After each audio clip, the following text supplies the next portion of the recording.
بسم اللہ الرحمن الرحیم۔ السلام علیکم ورحمۃ اللہ وبرکاتہ۔ بسم اللہ الرحمن الرحیم۔ تفسیر جلالین حصہ اول سورہ بقرہ سبق نمبر 12 کے ساتھ عزیز طلبہ آپ کے سامنے حاضر ہیں۔ امید ہے آپ سب بخیر و عافیت ہوں گے۔ آج کا سبق بڑا اہم ہے۔ آج کا سبق ہم کیف تکفرون باللہ سے لے کر آیت نمبر 29 وَهُوَ بِكُلِّ شَيْءٍ عَلِيمٌ تک پڑھیں گے۔ تو آئیے ابتدا کرتے ہیں۔ جی عزیز طلبہ، ترجمہ دیکھیے عبارت کا، آیت کا ترجمہ پہلے دیکھتے ہیں۔ ہم نے یہاں تک پڑھ لیا تھا کہ فَتَكْفُرُونَ بِاللَّهِ وَكُنْتُمْ أَمْوَاتًا فَأَحْيَاكُمْ۔ ترجمہ دیکھیے کہ تم اللہ کے ساتھ کیسے کفر کا طرز عمل اختیار کر سکتے ہو۔ وَكُنْتُمْ أَمْوَاتًا، حالانکہ تم بے جان تھے۔ فَأَحْيَاكُمْ، تو اسی نے تمہیں زندگی بخشی۔ ثم یمیتکم، پھر وہی تم کو دوبارہ زندہ کرے گا۔ ثم یحییکم، ثم یمیتکم، پھر وہی تمہیں موت دے گا۔ ثم یحییکم، پھر وہی تمہیں دوبارہ زندہ کرے گا۔ ثم الیہ ترجعون، پھر اسی کے پاس لوٹ کر جاؤ گے۔ یہ آیت کا ترجمہ ہوا۔ عزیز طلبہ، آئیے تفسیر دیکھتے ہیں اس کی۔ کیف تکفرون، یہاں سے قیامت کی دلیل شروع ہو رہی ہے۔ یہ مشرکین مکہ، اہل مکہ جو تھے، یہ قیامت کے منکر تھے، قیامت کا انکار کرتے تھے اور اللہ تعالیٰ کا انکار کرتے تھے کہ اللہ تعالیٰ کی ذات تو ہے نہیں تو قیامت ہی کیا ہوگی، ہمارے تو اپنے معبودان ہیں، باطلہ ہے، اپنے بت ہے ہمارے۔ تو دلیل قیامت ہے کہ قیامت کیوں ہوگی، کیسے ہوگی، اس کی دلیل۔ کیف تکفرون یا اہل مکہ، اے اہل مکہ تم کیسے اللہ کا انکار کرتے ہو، کفر کرتے ہو۔ تو یا اہل مکہ میں تکفرون کے مخاطبین جن سے خطاب ہے اس کی تعیین کر رہے ہیں صاحب جلالین۔ ان سے کون مراد ہے؟ اہل مکہ۔ اس پہ پھر وہی مشہور اشکال ہوتا ہے کہ اہل مکہ اس سے مراد کیسے ہو سکتے ہیں، حالانکہ سورت تو مدنی ہے، مدینہ میں نازل ہوئی، تو اہل مکہ کیسے مراد ہو سکتے ہیں؟ تو ایک جواب تو یہی ہے کہ یہ قاعدہ کلی نہیں ہے بلکہ اکثری ہے کہ جو صورت جو مدنی ہے ان میں مکی خطاب بھی ہو سکتا ہے، اور جو مکی صورتیں ہیں ان میں مدنی خطاب بھی ہو سکتا ہے، تو کوئی اشکال کی بات نہیں۔ اور دوسری بات یہ کہ اچھی بات، بہتر بات یہ ہے، مفسرین نے لکھا ہے کہ اس سے خطاب سے اہل مکہ اور اہل مکہ کے علاوہ تمام لوگ جو منکرین قیامت ہوتے ہیں عموم لیا جائے، اس سے عموم مراد دیا جائے، تو اس سے عموم مراد ہے اہل مکہ اور اہل مکہ کے علاوہ وہ لوگ جو منکر ہیں آج تک چاہے آ رہے ہیں، وہ سب مراد ہیں۔ باللہ، اللہ تعالیٰ کا انکار کیسے کرتے ہو؟ وقد، جی قد کہہ کے، قد تحقیق، کنتم امواتا تم مردہ تھے، قد کہہ کے اس طرف اشارہ کر رہے ہیں صاحب جلالین۔ جی چھوٹے چھوٹے لفظ نکال کے صاحب جلالین پوری بات کی طرف اشارہ کر دیتے ہیں۔ تو اشارہ کر رہے ہیں کہ وَكُنْتُمْ أَمْوَاتًا حال بن رہا ہے، وَكُنْتُمْ أَمْوَاتًا پورا جملہ حال بن رہا ہے، پورا جملہ حال بن رہا ہے۔ انہوں نے قد تحقیق تقدیری نکال کر، نطفاً فی الاسلاب، جی صلبوں میں، پیٹوں میں تم تو نطفے تھے، یعنی انسان جب پیدا نہیں ہوتا تو وہ ایک نطفہ ہوتا ہے، اور نطفے کا اصل محل صلب ہے، پیٹ، انسان کی پیٹ میں ہوتا ہے، تو کسی کی پیٹ میں ہوں گے، یا شاید وہ پیٹ والا نہ ہو، کہیں ہو ہی نہ، پھر کیسے انکار کرتے ہوں اللہ تعالیٰ کا؟ تو نطفاً فی الاسلاب کیا غرض ہے اس عبارت کی؟ اصل میں صورت موت بتا رہے ہیں، صورت موت، کہ تمہاری موت کی صورت کیا تھی کہ تم تو نطفے کی صورت تھی کسی صلب میں، یا چاہے وہ شاید وہ بھی نہ تھا۔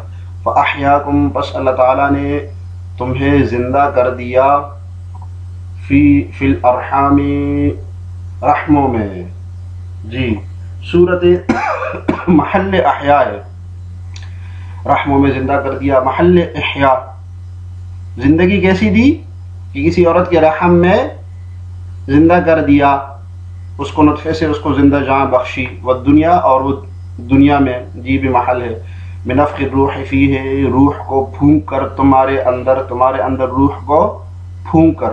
تو یہ رحموں کے اندر روح نطفہ جب جاتا ہے تو اللہ تعالیٰ اس میں روح پھونک دیتے ہیں. روح کہاں سے آتی ہے؟ اس میں اللہ تعالیٰ کے حکم سے، اللہ تعالیٰ کی مرضی سے آتی ہے. تو رحموں کے اندر روح کو اللہ تعالیٰ پھونک دیتے ہیں. تو اللہ تعالیٰ کہہ رہے ہیں کہ رحموں میں تمہیں زندگی بخشی، کیسے؟ روح پھونک کر تمہارے اندر. تو یہ صورت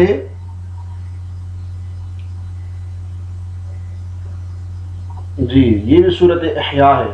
وہ محل احیاء تھا کہ زندگی کہاں بخشی؟ رحموں میں. اور بنفخ الروح یہ صورت احیاء ہے کہ صورت کہ احیاء زندگی تمہیں کیسے بخشی؟ روح پھونک کر تمہارے اندر. والاستفہام للتعجب، جی اصل میں یہ کیف تکفرون جو ہے، کیف تکفرون میں کیف استفہامیہ کا اصل معنی بتا رہے ہیں صاحب جلالین. والاستفہام، اور یہ کیف میں جو استفہام ہے، للتعجب ترجمہ دیکھیے یہ تعجب کے لیے ہے کہ کیسے. کہ ہم سوال کرتے ہیں نا کسی سے، استفہام تعجب کے لیے آتا ہے، آپ نے پڑھا ہے نحو میں، کہ کیسے انکار کرتے ہو. تو وہ استفہام سوال کرنا نہیں ہوتا ہے، وہ تعجب کرنا ہوتا ہے کہ منکر کیسے ہو بھائی، کیسے اس بات سے انکاری ہو آپ. من کفرہم، تعجب ہے ان کے کفر کی وجہ سے، مع قیام البرہان والتوبیخ، باوجود اس کے کہ ان کے پاس دلائل بھی آ گئے، والتوبیخ اور زجر و توبیخ بھی آ گئی، ڈانٹ ڈپٹ بھی آ گئی. ترجمہ ہو گیا یہاں سے حاصل معنی اور کیف کا اصل مطلب بتا رہے ہیں کہ اتنی تعجب کی بات ہے کہ تم مردہ تھے، بالکل تمہیں کچھ پتہ ہی نہیں تھا، پھر بھی تم انکار کر رہے ہو اللہ تعالیٰ کا اور قیامت کا، پھر بھی تم منکر ہو اس کے. ایک بات اور دوسری بات یہ کہ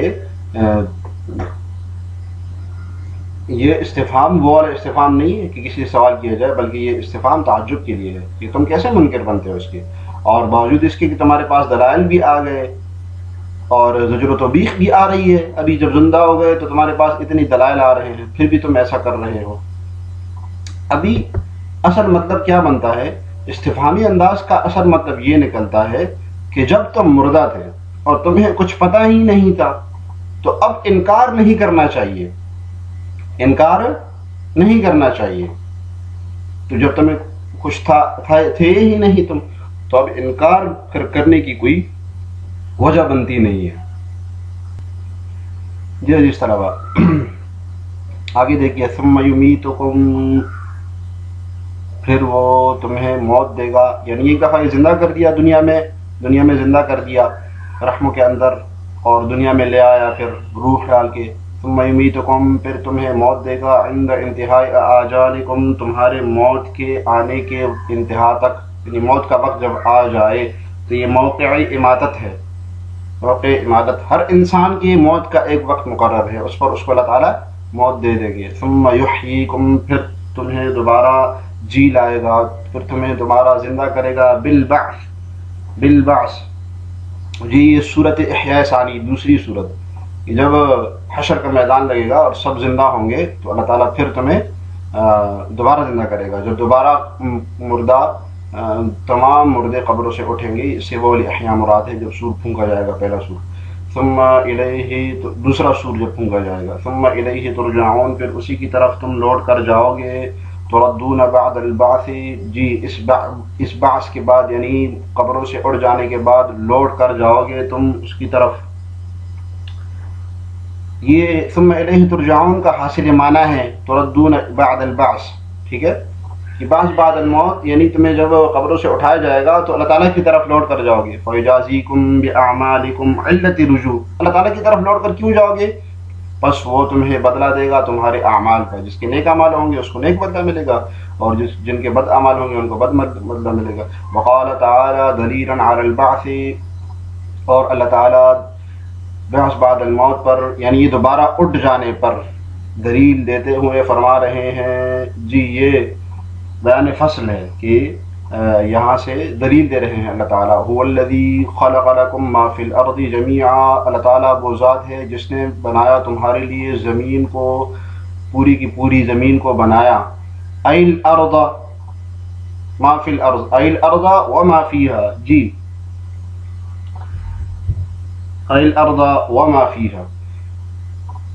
ایک تو مطلب بتا دیا خلق لکم ما فی الارض، کہ جو زمین میں ہے اس کو بتا دیا کہ زمین بھی اور جو زمین کے اندر ہے وہ بھی اللہ تعالیٰ نے پیدا کیا. لیکن اس پر ما فی الارض پر ایک اشکال ہوتا ہے کہ جو زمین میں ہے وہ تو اللہ تعالیٰ نے پیدا کیا، تو جو زمین کے اوپر اتنی بڑی بادشاہیاں ہیں، اتنا سب کچھ ہے جو اور پوری زمین ہے، یہ پھر کس نے بنائی؟ یہ پھر کسی اور نے بنائی کیا؟ اس کا جواب دے رہے ہیں کہ ایل ارض، نہیں، پوری کی پوری زمین ہی اللہ تعالیٰ نے بنائی، صرف ما فی الارض نہیں، وما فیہا، اور جو اس میں ہے، اور جو اس میں ہے. تو الارض ایک محذوف ہے کہ اللہ تعالیٰ نے زمین بھی بنائی اور زمین کے اندر جو ہے وہ بھی بنائی. اس لیے یہ اشکال نہ کیا جائے کہ یہاں پر صرف فی الارض کا بیان ہے، ما فی الارض، تو اس کا مطلب ہے کہ ما فی الارض صرف اللہ تعالیٰ نے بنایا، الارض کسی اور نے بنایا. یہ اشکال نہ کیا جائے.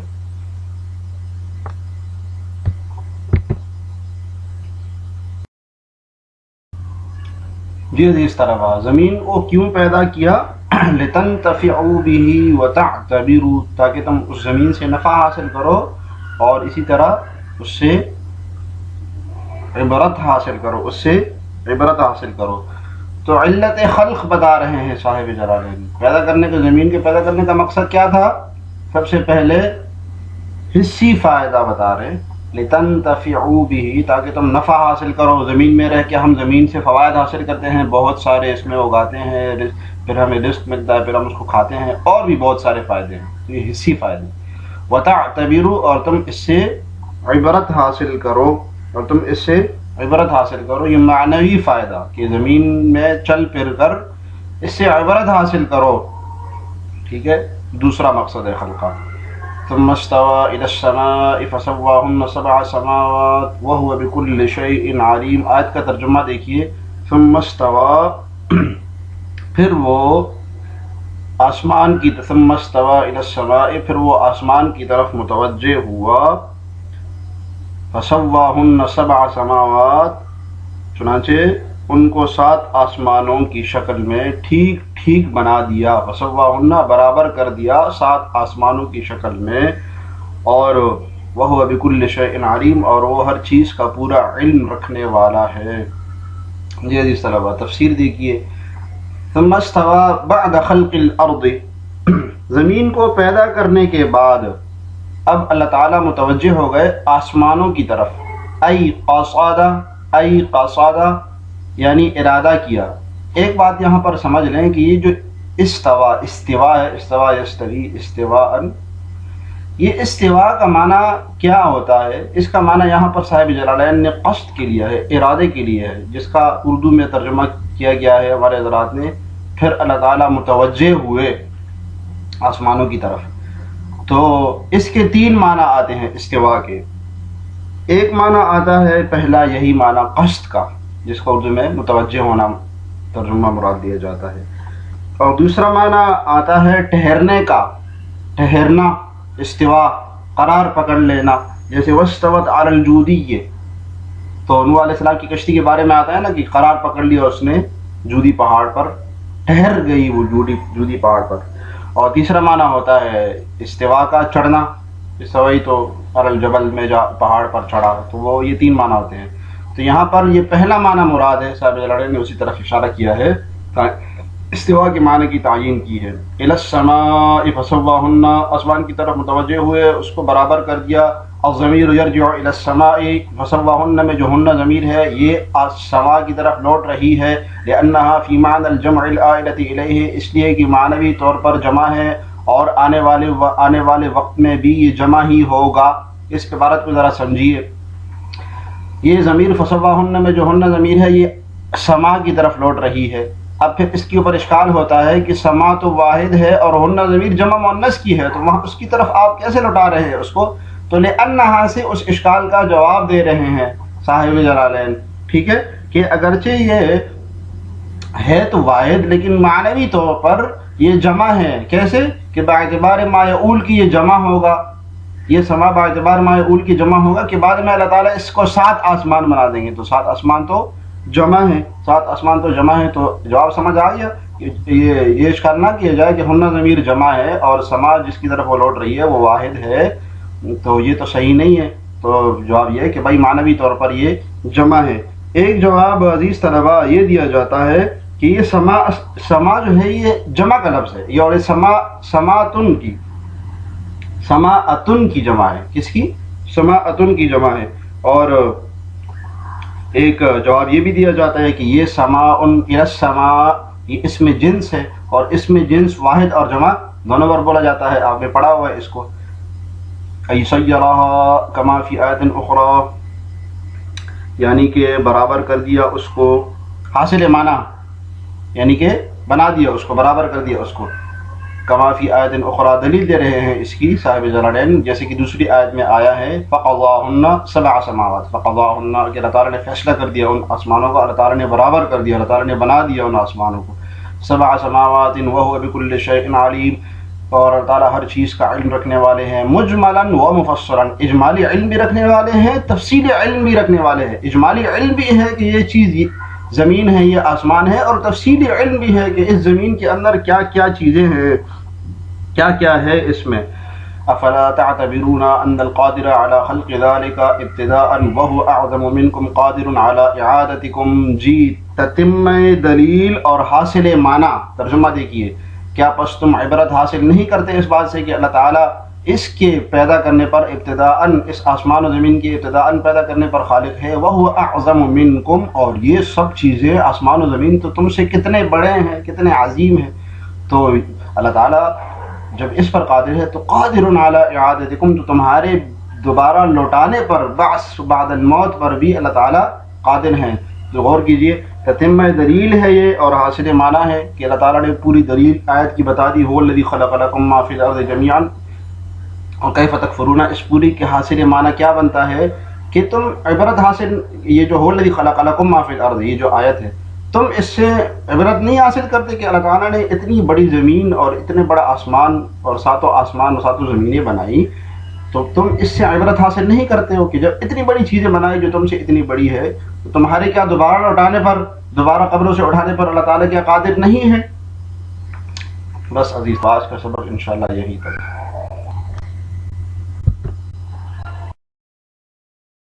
جی عزیز طلبہ، یہ تھا آج کا ہمارا سبق نمبر 11. امید ہے آپ کو سبق سمجھ میں آیا ہوگا. کوئی بات سمجھ نہ آئی ہو تو اس کو کمنٹس میں تحریر کیجیے. آج کا سوال سن لیجئے کہ استوا ثم استوى الى السماء میں جو استوا ہے یہ کتنے معنی میں استعمال ہوتا ہے، جو آپ کمنٹس میں ضرور لکھیے گا.